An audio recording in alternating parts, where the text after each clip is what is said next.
informação e também uma surpresa, né, para todo mundo. Levou-se em conta também a questão do Pix. O Pix é uma realidade, é uma coisa que realmente veio para ficar e para revolucionar. Da nossa parte, nunca existirá qualquer taxação sobre o Pix, e ele falou agora, né? Nas últimas semanas, teve um dia de 90 milhões de movimentações pelo Pix. Disse também que países da América aqui do Sul estão em contato com o Banco Central para conseguir levar o Pix para lá, e também os Estados Unidos já sinalizou forma querer implementar o Pix no seu país. Então, nossos parabéns aqui ao nosso, né? Não ao meu, não. Ao nosso presidente do Banco Central. E dizer mais, como sempre falo alguma coisa do governo, eu tive a coragem de abrir mão de poder. Ninguém, muitos prometiam, né? Enquanto na campanha, quando assumiu, não abriu mão de poder. Eu abri mão de poder, enviamos o projeto para o Congresso e nós demos autonomia para o Banco Central. Qual a vantagem disso tudo? É a confiança do mercado, que não vai ter interferência por parte de um governo nas ações que o banco toma. E uma das missões do Banco Central é conter a inflação. Sabemos que outros fatores estão em jogo, né, no tocante à inflação, como a queda do preço do combustível, mas também as ações do Banco Central corroboraram para que nós tivéssemos já 3 meses de inflação negativa no Brasil. Influência diretamente do preço dos combustíveis, o preço dos produtos da cesta básica já caiu bastante aí fora. Eu lembro que por ocasião da pandemia, meados da mesma, certos produtos como o arroz chegou a bater R$40 o saco de 5 quilos, e hoje está abaixo de R$20. Também a dúzia de ovos estava bastante alta, está em R$9. O óleo de soja estava em 13, está em 8, e a tendência é cair. Obviamente tem a participação do Banco Central, mas tem também a queda dos combustíveis, que foi via proposta legislativa, não foi nada feito por canetaço, por interferência, e foi domado, vamos assim dizer, o valor do imposto estadual ICMS, bem como o governo entrou com a sua parte e reduziu os impostos federais do diesel, do gás já tinha reduzido lá atrás, da gasolina e do etanol. Isso tudo reflete numa projeção de um PIB nosso na casa dos 3% no corrente ano. E também a inflação abaixo da União Europeia, abaixo dos Estados Unidos, e pelo que tudo indica, esses números positivos persistirão, com reflexo imediato na vida de todos aqui no Brasil. Mês a mês, temos aí apresentado um superávit, né, de empregos na ordem de 250 mil por mês. Estamos abaixo de 9% a taxa de emprego no Brasil. Ninguém podia esperar isso, porque realmente foram 1 ano e meio, na verdade, muito difícil para o mundo todo, e não foi diferente para o Brasil a questão da economia. Então a gente fica feliz por ter pessoas competentes, pessoas que se dedicam, assim como o Paulo Guedes, obviamente, que indicou o Roberto Campos para o Banco Central, e o nosso Brasil, assim, como não é novidade para vocês, semana a semana, tem revisado seus números de economia para mais, com reflexo direto na vida de toda a população brasileira. Tá bom? Quer que continue? Por favor, presidente. Vamos lá, questão de política. A gente não para, faz contatos. Amanhã está previsto chegar aqui o prefeito de Manaus e também o prefeito de Sorocaba para anunciar apoio para nós. Essa semana estaremos em Balneário Camboriú, reunindo aí com mais da metade dos prefeitos de Santa Catarina. Também nessa semana estaremos no Rio Grande do Sul, reunindo com algumas centenas de prefeitos, e isso traduz-se em voto, porque na ponta da linha, quem está bem em qualquer grau de avaliação são os prefeitos. Receberam muito recurso do governo federal, estão no azul, estão com a popularidade bastante alta, e na ponta da linha, quem tem contato com o povo são os prefeitos e também os seus vereadores, que têm se comprometido cada vez mais a apoiar aqui a nossa reeleição. Então, apesar de nós estamos bastante otimistas por ocasião do dia 30 de outubro, nós vamos continuar trabalhando fortemente até essa data. Acredito na vitória, acredito em Deus, acredito que o futuro do Brasil, com o nosso governo, com essa equipe técnica que nós temos, que é conhecida e reconhecida por grande parte da população, possa continuar fazendo o seu trabalho, de modo que todos venham a ganhar. Também acredito muito na eleição do Tarcísio de Freitas em São Paulo, no Jorginho Melo em Santa Catarina e também no Onix, lá no Rio Grande do Sul. Presidente, sobre o Supremo Tribunal Federal, hoje no podcast, o senhor disse que poderia, dependendo da temperatura, não enviar um projeto de aumentar o número de ministros. Não, olha só, tem muitas propostas que chegam, não é de agora não, de há muito tempo. O tocante ao Supremo não é diferente. Não tem nada da nossa parte concretizado, nem sequer mandei estudar. Isso, depois das eleições, a gente vê. Eu agora acredito que, após as eleições, em especial, por termos feito uma grande bancada na Câmara e no Senado, bem mais para o centro-direita, haverá um equilíbrio de forças. E o Supremo Tribunal Federal, no meu entender, em havendo a reeleição, converso com a sua presidente logo depois das eleições, e a gente passa a conversar. Eu não quero afrontar ninguém, apresentar uma proposta aí que vai deixar chateado um outro poder. Essa não é a ideia nossa. Mais uma boa conversa com a senhora Rosa Weber, né, presidente do Supremo Tribunal Federal. Eu entendo que a gente sai pacificado, o Congresso está pacificado, essa grande maioria nossa lá permite darmos agilidade em propostas, eficácia naquilo que nós queremos aprovar, e o Judiciário vai fazer o seu papel, obviamente, mais irmanado conosco. Chega de problema, de conflito, tá, de mostrar que um é mais importante do que o outro. Porque os atritos que acontecem em Brasília, a conta fica alta para a população.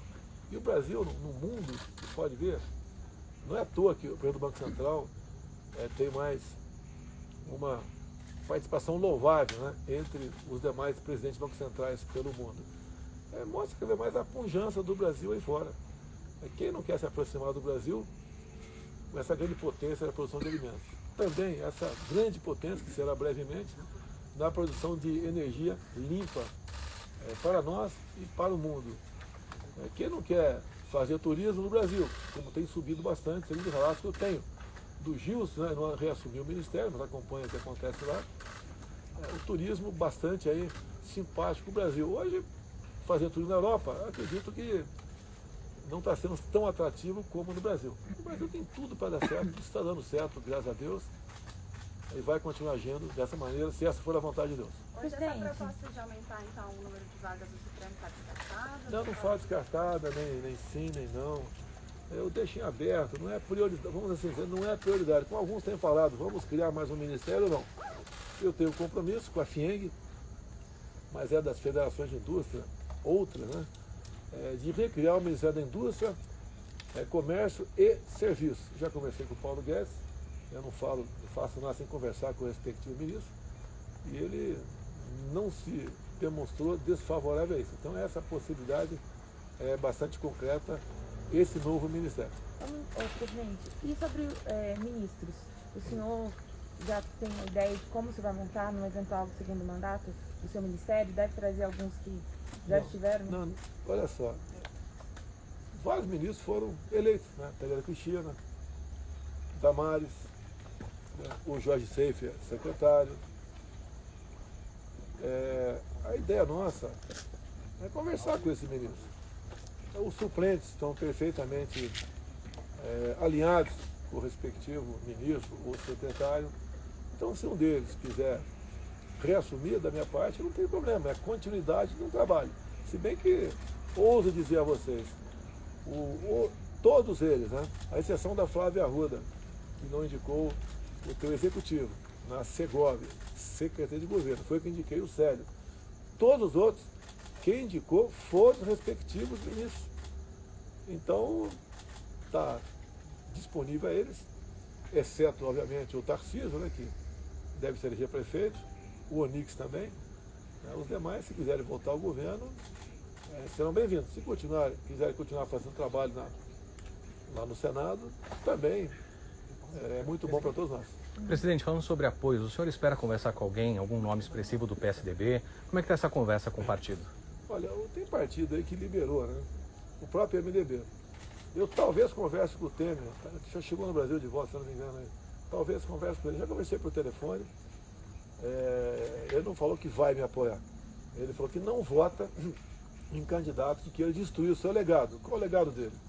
É a reforma trabalhista e o teto de gastos. Então ele já disse claramente aí que não estará com o PT. Você não vai estar com o PT, por exclusão, estará comigo. Praticamente, os partidos que fecham com a esquerda são os conhecidos, os satélites do PT.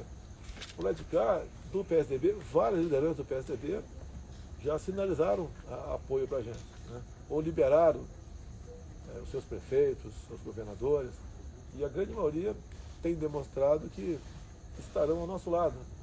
Então a gente vê que há uma enorme quantidade, em relação ao outro lado, de chefes executivos municipais e também os governadores que têm um estado que tem maior densidade eleitoral, como São Paulo, Minas, Rio de Janeiro, já fecharam conosco. Também fechou, Ratinho, o Caiado, tá?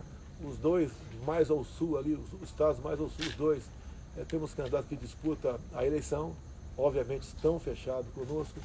Eu estou neutro em Mato Grosso do Sul, que os dois candidatos são simpáticos à minha pessoa, então não pretendo nem ir a Mato Grosso do Sul, já que os dois estão fechados comigo.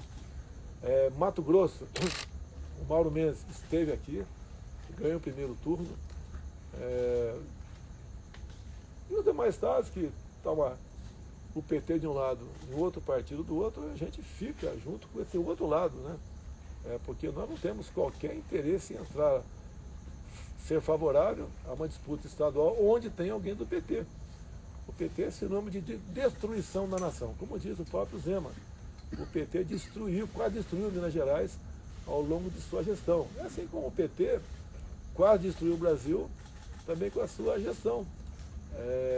Com desvios, com corrupção, com endividamento, como da Petrobras.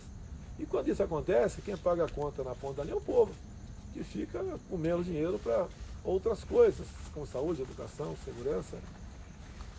Hoje a população também entende, eu falo muito da Itaipu Binacional, era uma empresa que apenas era conhecida por produzir energia, né?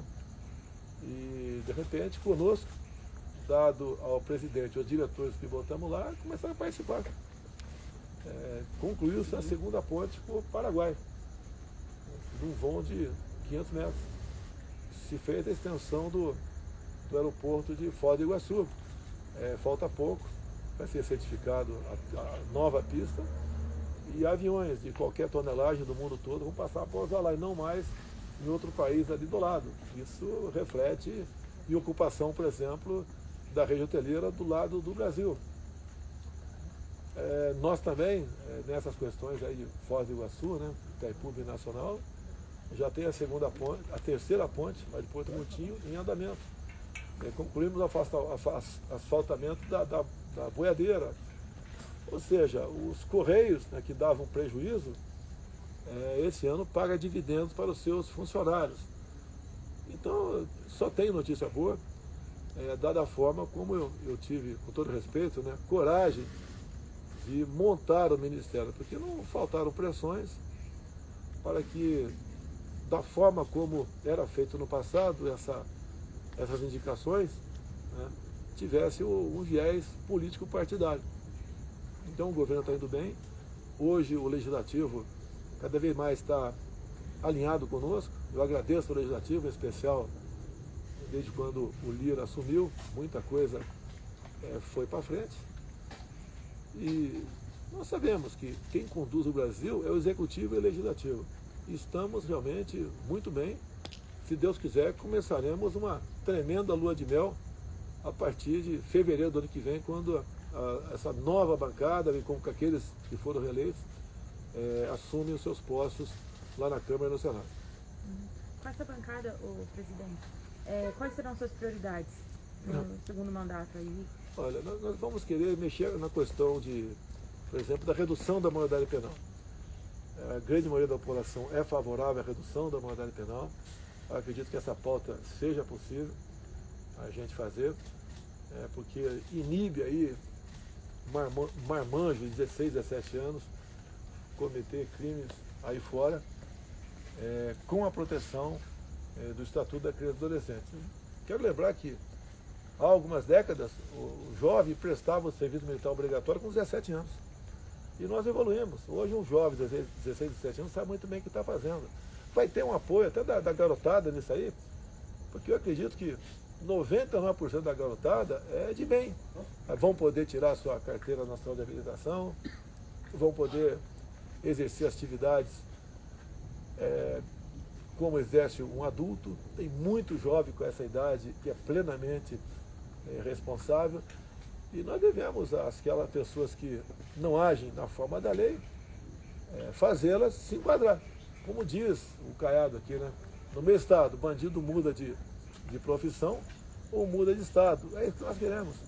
Vamos potencializar, no meu entender, a questão da regularização fundiária, que não conseguimos aprovar nos 2 primeiros anos com o Rodrigo Maia, que era o presidente da Câmara. Essa regularização vai acabar com aquela história de se acusar fogo aqui, desmatamento lá, porque cada ato criminoso que porventura venha acontecer, você vai saber o CPF daquela pessoa que desmatou ou tocou fogo. Então isso vai ser um freio enorme junto àquelas pessoas que ousam tratar o meio ambiente de forma criminosa. Então essas medidas terão sua velocidade. Bem que eu não posso negar a questão do saneamento básico, que foi aprovado o ano passado, refletiu em muitas obras pelo Brasil e atende diretamente os mais pobres, mais necessitados. Porque é triste você ver numa comunidade uma pessoa morando ali e seus filhos, né, pisando no esgoto. Isso aí leva a doenças, leva a internação, o tratamento hospitalar, que passa a ser caro para todo mundo. Outras medidas tomamos, o marco das ferrovias. Hoje conversei, inclusive, com o Marcelo, que está lá como ministro da Infra, falando dos 20 mil quilômetros de trilho que se materializam em quase 80 pedidos de concessões. E eu falei sobre o turismo para ele. Ele falou que já está em estudo pedidos que são da iniciativa privada para ferrovias, não para transporte de carga, mas para fins de turismo, para fins de transporte de passageiro também. Ou seja, o Brasil está indo muito bem. Isso se reflete na confiança que ele tem, um governo que respeita contratos, que procura dar o máximo de si para que quem porventura queira investir no Brasil, e muita gente está investindo no Brasil, tenha certeza que vai ter o seu benefício também reconhecido lá na frente. Presidente, desculpa, achei que o senhor tinha terminado. É só para perguntar sobre as urnas eletrônicas. Está pacificado o assunto? Houve foi reportado alguma ocorrência por parte das Forças Armadas do primeiro turno?